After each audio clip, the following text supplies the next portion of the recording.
का सबको समराइज कर लेते हैं कि सिंपल क्यूबिक में हमारा जेड कितने हैं 1, बीसीसी में जेड कितने हैं 2, एफसीसी में जेड कितने हैं 4 और एचसीपी में जेड कितने हैं 6। तो इसी के साथ हम आज का ये पार्ट ये वाला इस वीडियो का यही समाप्त करते हैं। अभी हम तीसरे पार्ट के बारे में बात करेंगे। आप मैकिंग फैक्टर को पूरा तभी समझ पाएंगे जब आप पांचों पार्ट्स को अच्छी तरह कर लेंगे। मैकिंग फैक्टर करने के लिए जिन 5 फैक्टर्स की फीचर्स की हमें जरूरत थी उनमें से एक था कोऑर्डिनेशन नंबर, हम ऑलरेडी कर चुके हैं, उसकी एक अलग से वीडियो हम पहले रिलीज कर चुके थे। सेकंड वीडियो थी उसकी नंबर ऑफ एटम पर यूनिट सेल की, उम्मीद है आपने उसे ठीक से देखा होगा। और अब हम तीसरे पार्ट में कर रहे हैं यूनिट सेल की बात। तो यूनिट सेल वॉल्यूम ऑल्दो बहुत आसान सा पार्ट है, तो होपफुली बहुत छोटी सी वीडियो होगी, ये ज्यादा आपका टाइम नहीं लेगी इस विषय में। तो चलते। So welcome again in Physics for You segment of for the PWY Physics within You. This time we will do the solid state physics structure, crystal structure part 2C, where we will talk about the unit cell volume. And typically it's all about the hexagonal closed pack systems. So let us see.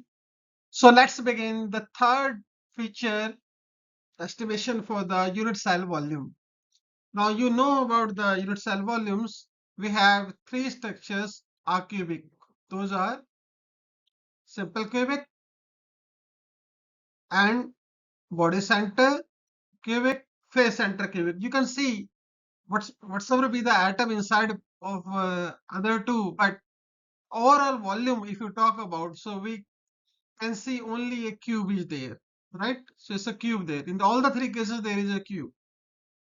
So not a very big problem. In spite of that, whatsoever atom is there, कोई भी atom है अंदर है, अगर आप face centre की बात करते हैं तो भी, या बॉडी सेंटर की बात करते हैं तो भी, दोनों ही केस में वॉल्यूम में आपको फर्क नहीं पड़ने वाला। हाँ, अगर मैं हेक्सागन की बात करूं तो यहाँ जरूर फर्क पड़ रहा है। ठीक है, तो यही एक थोड़ा सा टिपिकल केस रहता है, बाकी के केसेस में कुछ नहीं है, पर फिर भी हम सिंपल वे में चल रहे हैं, 1 बाय 1 ले रहे हैं। ठीक है, तो चलो लेते हैं इसको। चलिए, तो सिंपल क्यूबिक, तो सिंपल क्यूबिक के केस में आपके पास क्या है? सिंपल क्यूबिक क्यूब है एक, जिसकी लेंथ है a, दिख रहा होगा आपको। So it has a length of a, very simple, everything is about of a. So you can see it's just a cube. What is the volume of the cube? Volume क्या होता है cube का? a cube. अगर a उसका latest parameter है या latest constant है तो उसका क्यूब कर दीजिए, सिंपल क्यूबिक आ जाएगा। तो सिंपल क्यूबिक का वॉल्यूम क्या आ गया? a cube. Very simple. BCC में मैंने जैसे पहले बताया कोई डिफरेंस वाली खास बात है नहीं, तो जहां तक स्ट्रक्चर की बात करेंगे तो स्ट्रक्चर वैसा ही का वैसा ही है, सब कुछ वही है, क्योंकि मेरी बेसिक स्ट्रक्चर तो आपका यही है। अब अंदर एटम जैसे मर्जी रहे, इस अरेंजमेंट से इसको फर्क नहीं पड़ता, इसको सिर्फ लैटिस के साइज से फर्क पड़ता है। तो again it's a cube, BCC का भी ए क्यूब। ऐसे अगर हम बात करेंगे एफसीसी की, तो एफसीसी के केस में क्या हो रहा है? यहाँ पे भी हमारे पास लेंथ वही है, तो क्यूब है हमारे पास ए लेंथ का, वॉल्यूम वही फिर से आएगा, क्या आएगा आपके पास? ए क्यूब। तो चाहे आप तीनों केस क्यूबिक थे, irrespective of the atom and its arrangement, the only thing that matters is the, क्या मैटर करता है? लैटिस का तो ओवरऑल स्ट्रक्चर क्या है, एंड दैट्स अ क्यूबिक। तो वॉल्यूम क्या आएगा? ए क्यूब। तो तीनों केसेस में वॉल्यूम आपका ए क्यूब आएगा। यहाँ तक तो कहानी बहुत आसान थी। अब आते हैं हेक्सागोनल, यही थोड़ा सा चक्कर पड़ता है। अब हेक्सागोनल में भी जैसे कि बात तो बड़े क्लियर है ना, हमें एटम के अरेंजमेंट से इस बार फर्क नहीं पड़ रहा, हमें पड़ रहा है बस ये जो उसका लेटेस्ट स्ट्रक्चर है ना, हमें यहाँ से फर्क पड़ रहा है इससे। ठीक है, तो लेंथ है आपको पता है, ये वाला जो हेक्सागन है इसका इक्वी, ये सारे बराबर है, इक्वी लेंथ है, और सब कितना है? ए मान लेते हैं। और ये जो हाइट है ना, इसको हम सी मान लेते हैं। ये दो पैरामीटर ध्यान रखिए, ए और सी, ये डिफरेंट हो गया है बाकी दोनों से। तो ये जो हेक्सागन है, ये हेक्सागन मान लिया, तो ऐसे एक हेक्सागन ऊपर है। अब मुझे अगर इसको समझना हो तो समझ में ये आएगा मेरे को कि अगर आप बड़े ध्यान से देखेंगे तो ये एक ट्रायंगल बना रहे हैं यहाँ पे, है ना? हेक्सागन में ऐसे 6 ट्रायंगल होते हैं, मैं आपको कंस्ट्रक्ट करके दिखा देता हूँ इस तरीके से।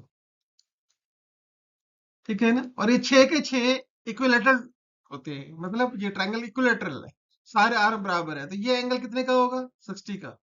ये कितने का होगा? 60 का। ये तो समझ में आ गई। ये लेंथ आपके पास कितने की है? ये ए की है। ये वाली लेंथ कितने की है? ये ए है। और ये वाला जो परपेंडिकुलर है, ये कितने का है? ये सी है। ठीक है, ये रसी मार्क है, राइट? तो अगर मैं आपसे कहूं कि इसका मुझे वॉल्यूम निकालना है, तो निकाल लेंगे आप। ये गिवन है ए, निकाल लेंगे। तो अगर समहाउ मुझे इस ट्राइंगल का एरिया पता लग जाए, ये लेंथ मुझे ऑलरेडी पता है, ये वाली लेंथ मुझे पता है, तो क्या होता है? Area into height. ये जो मैंने ये स्ट्रक्चर कंस्ट्रक्ट करा है ट्राइंगल वाला, ये वाला पूरा वाला, समझ रहे हैं ना? ये मैं सिर्फ ट्राइंगल वाला पार्ट की बात कर रहा हूँ।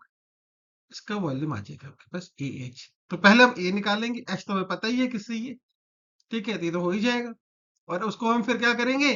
सी से, ये कितने 6 है यहाँ पे, 6 है ना, ये बताया मैंने आपको 6, 6 से मल्टीप्लाई कर देंगे। तो ये 6 से मैंने इसे मल्टीप्लाई कर दिया, तो ये मेरे पास टोटल इसका वॉल्यूम आ जाएगा। देखिए ये फैक्टर आपको समझ में आ रहा है कि नहीं आ रहा?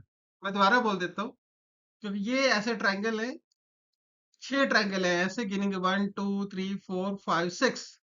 एक ट्राइंगल का आप एरिया ले लीजिए, उसको उसकी हाइट से मल्टीप्लाई कर दीजिए। हाइट सी है, तो मल्टीप्लाई कर दिया आपने। ठीक है ना? तो ये एच की जगह पे आप सी लिख लीजिए, आसान रहेगा आपके लिए। तो 6AC एरिया निकालना है, और ये 6 हो जाएंगे मेरे पास। ठीक है, हाइट से आप मल्टीप्लाई कर चुके हैं, तो वॉल्यूम आ जाएगा। सिंपल सी कहानी। चलो अब करते हैं जैसे हम। तो पहले हम इस ट्राइंगल को थोड़ा सा बड़ा करके दिखाते हैं आपको। ये ट्राइंगल आपको समझ में आ रहा है? लेंथ आपको पता है, तो परपेंडिकुलर की लेंथ हमें निकाल लेंगे, और इसका एंगल हमें पता है कितने, ये एंगल कितने का होता है पता है ना आपको? 60 का, और पहले ही बताया था। तो ये एंगल कितने का है? 60 का है, राइट? तो 60 डिग्री का है। तो यहाँ पे आपको क्या करना है? ए लेंथ है, तो ये कितना होगा? A/2। तो ये परपेंडिकुलर कितना होगा, बताएगा कोई कैसे? अगर एंगल गिवन है, बेस गिवन है, तो परपेंडिकुलर निकल जाएगा tan थीटा से।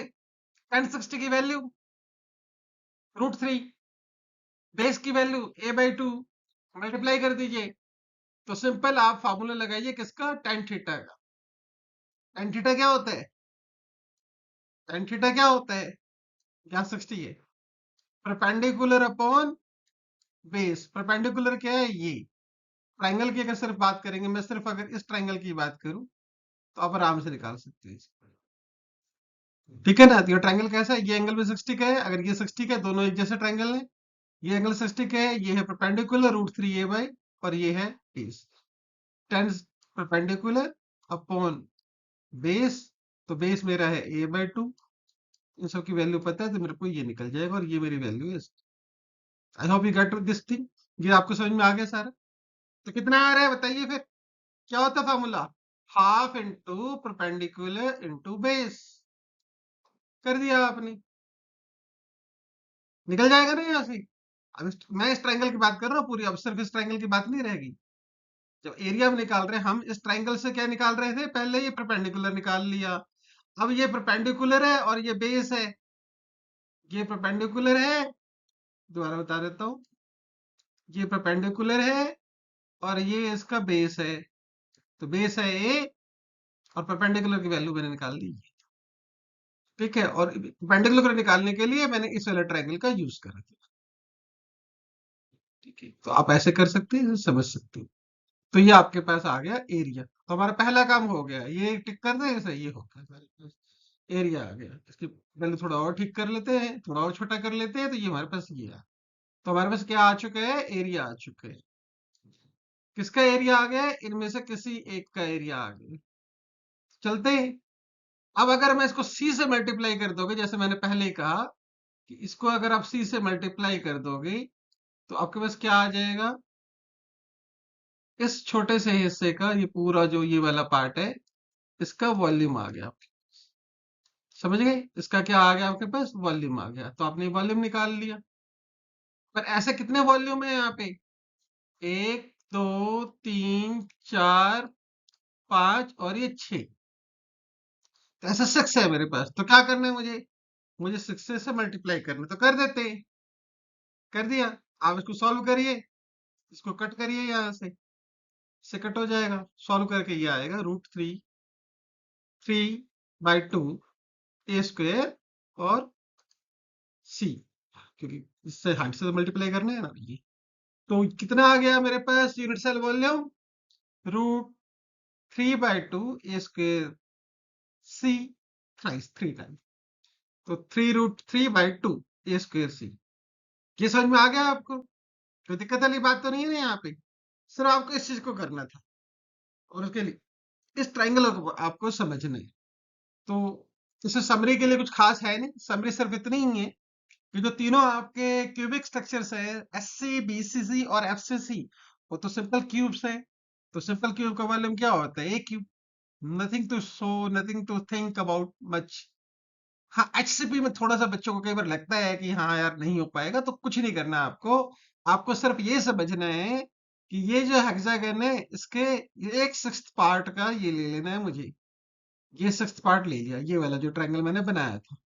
इसका बेस का एरिया आपने निकाल लिया, हाइट से मल्टीप्लाई कर दिया और उसको 6 से मल्टीप्लाई कर दिया। तो हमने यही करा है।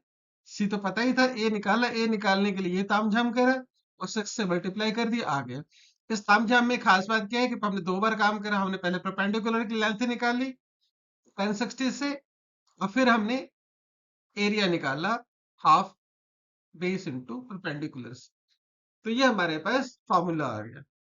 तो ये था unit cell volume estimation for crystal structures. अब दो पैरामीटर और रह गए हैं, उनको एस्टिमेट करने के बाद हम बाकी फैक्टर को अच्छी तरह से एस्टिमेट कर पाएंगे।